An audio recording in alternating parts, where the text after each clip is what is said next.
এক সাইডে লাগিয়েছি, আর বোধহয় লাগানো হবে না, কারণ আমি একজন মেহেদি আর্টিস্ট। আমার একটা পেজ আছে এক্সিলেন্ট হেড আর্ট বাই ইপা। তো এখানে এসেছি মূলত একটা এক্সপিরিয়েন্স নেওয়ার জন্য, যে এখানে তো অনেক রকম মানুষ আসবে, তো সবার মাঝে আমার কাজের বিষয়টিকে ছড়িয়ে দেওয়া এবং নিজেকে আরেকটু ঝালিয়ে নেওয়ার জন্য এখানে আসা।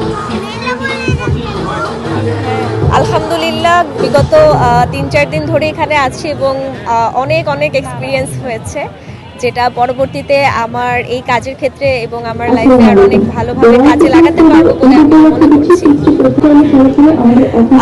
এই 3 দিন আসলে এত পরিমাণে ডিজাইন করা হয়েছে যে আসলে আমার নিজের হাতে আমি মেহেদি লাগানোর সুযোগ পাইনি, শুধু এক সাইডে লাগিয়েছি। আমি এক সাইডে লাগিয়েছি, আর বোধহয় লাগানো হবে না, কারণ জি জি সবাইকে লাগিয়ে দিয়ে পরে সময় পেলে ইনশাল্লাহ আমি লাগাবো।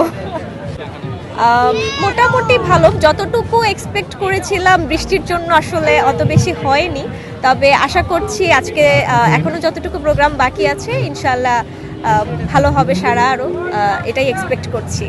আসলে আমরা কোয়ালিটিতে বিশ্বাস করি।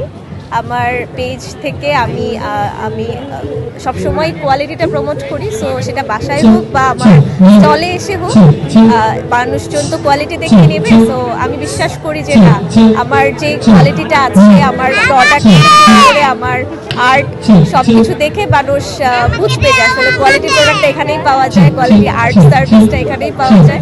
সো আর্ট ওয়ার্কটা আসলে একজন আর্টিস্টের কাছে তো মানে আর্টটা একটা সাধনার বিষয়, আর আমি আর্টটাকে সেভাবেই দেখি।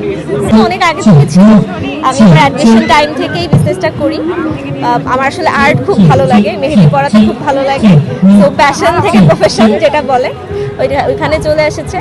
অ্যান্ড তারপর বিভিন্নভাবে এক্সপিরিয়েন্স, আসলে লাইফ এক্সপিরিয়েন্স দেওয়ার জন্য আমি অনেক কিছু করেছি। আমি কিন্তু ডিবেটও করি, ঢাকা ইউনিভার্সিটি ডিবেটিং সোসাইটির আমি একজন বিতার্কিক, এবং শামসুন নাহার হল ডিবেটিং ক্লাবের আমি কিন্তু জয়েন্ট সেক্রেটারি হিসেবে আছি এখন। সো আমি ডিবেটও করি, আমি আবৃত্তিও করি এবং মেহেদিও লাগাই, মানে আসলে প্রচুর পরিমাণে ব্যস্ত থাকা হয় আসলে সব কিছু মিলিয়ে।